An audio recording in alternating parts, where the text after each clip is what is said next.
नाज़रीन-ए-किराम, इस वक्त रजब भट्ट और कराची बार कौंसिल के वकला खबरों की ज़ीनत बने हुए हैं। आखिरकार ये मामला क्या हुआ और इस वक्त इस केस की जो ताज़ा तरीन अपडेट्स हैं वो क्या हैं। हमारे साथ मौजूद हैं एडवोकेट जनाब तौसीफ साहब। आइए इनके साथ बात करते हैं और तफसीलात जानते हैं। अस्सलाम वालेकुम सर। थैंक यू वालेकुम सलाम। Thank you for having me. Sir, सबसे पहले ये बताइएगा कि ये आखिरकार मामला क्या हुआ और ये वकूआ किस तरह से पेश आया।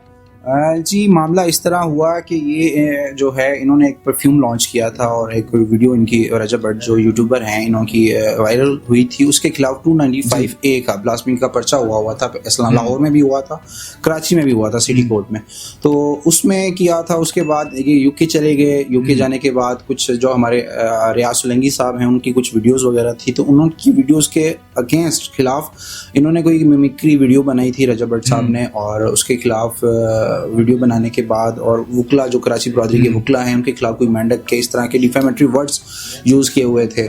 तो इस वजह से जो वहाँ के वकला हैं उनके खिलाफ, उनके दिल में इनके खिलाफ थोड़ा बुग़्ज़ आ गया था, थोड़ी खलिश आ गई थी। और उसके बाद इनकी जो आए हैं वापस इस्लामाबाद हाई कोर्ट से, इन्होंने प्रोटेक्टिव बेल ली है कि मैं अपने जो भी जितने भी केसेस वगैरह हैं, FIRs वगैरह हैं, वहाँ अपीयर होऊंगा और अपने मामला जो भी हैं वो सरेंडर करके ख़त्म करूँगा। तो उसमें ये कराची में इससे पहले भी एक डेट ऑफ हेयरिंग की कराची में हो चुकी है डिस्ट्रिक्ट कोर्ट्स में, वहाँ अपीयर हुए हैं, वहाँ इनको रिस्पेक्ट दी गई है, सारा कुछ दिया गया है। उसके बाद भी इन्होंने कुछ इस तरह के रिमार्क्स दिए और जिस दिन इनकी डेट ऑफ हेयरिंग थी वहाँ पे, और वहाँ स्ट्राइक चल रही थी, कराची डिस्ट्रिक्ट बार ने स्ट्राइक अनाउंस की हुई थी, तो वहाँ इन्होंने कुछ धक्का मुक्की की अपने वहाँ के जो भी वकला बरादरी हैं, तो उसकी वजह से ऑलरेडी कुछ इन्होंने डिफेमेटरी रिमार्क्स दिए हुए थे, डिफेमेटरी स्टेटमेंट दी हुई थी पहले, उस वजह से वकला बरादरी के खिलाफ थी इसके।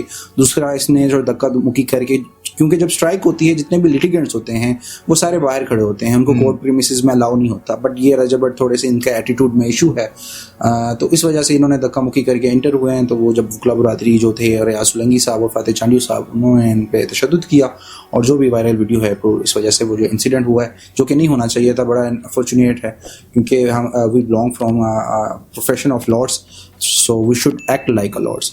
तो ये बड़ा प्रोफेशनलिज्म के, और हमारी जो भी वकला बरादरी है जितनी भी हैं वो सारी इसको कंडेम भी करती है, और इस तरह के इंसिडेंट जो फ्यूचर में ना हो तो इस तरह के वो स्टेप भी लेंगी इंशाल्लाह।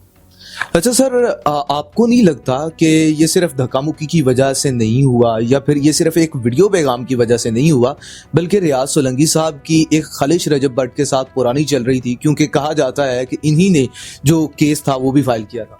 देखें, पर्सनल रजब भट्ट और रियाज सोलंकी में पर्सनली कुछ भी नहीं था। उन्होंने जो 295A का पर्चा दिया था वो ब्लास्फेमी पर्चा था, उन्होंने दिया हुआ था। वो हर एक मुस्लिम पे, हर एक मुसलमान पे फ़र्ज़ है कि अपने दीन को, अपने मज़हब को बचाए, उसके खिलाफ दिया था। उस मैटर से उनके ऊपर कोई भी तशद्दुद नहीं हुआ, इस बात की गारंटी है। उन्होंने खुद भी, आपने देखा होगा, रियाज सोलंकी साहब ने भी ये चीज़ बताई है। और ये जो तशद्दुद की वजह सिर्फ यही है कि उन्होंने डिफेमेटरी रिमार्क्स, डिफेमेटरी वर्ड्स जो कि वकला बरादरी के खिलाफ उन्होंने दिए थे और वीडियोस बनाई थी और कहा थे और धक्का मुक्की की थी, इस वजह से हुआ है, जो कि गलत चीज़ है। मैं इस चीज़ को आप डिफेंड नहीं कर सकते, इस चीज़ को जस्टिफाई नहीं कर सकते कि उनका जो, उन पे भले उन्होंने डिफेमेटरी रिमार्क्स दिए हैं, डिफेमेटरी स्टेटमेंट दिए, धक्का मुक्की दिए, तो इसके बदले में हम वकला बरादरी जो है किसी भी बंदे पे तशद्दुद करे, वो उस चीज़ को मैं भी कंडेम करता हूँ। हमारी जितनी भी वकला बरादरी वो सारी कंडेम करती है कि इस तरह का इंसिडेंट नहीं होना चाहिए था, ठीक है, और इस चीज़ को कंडेम करती है, और ये जस्टिफाई भी बिल्कुल नहीं है।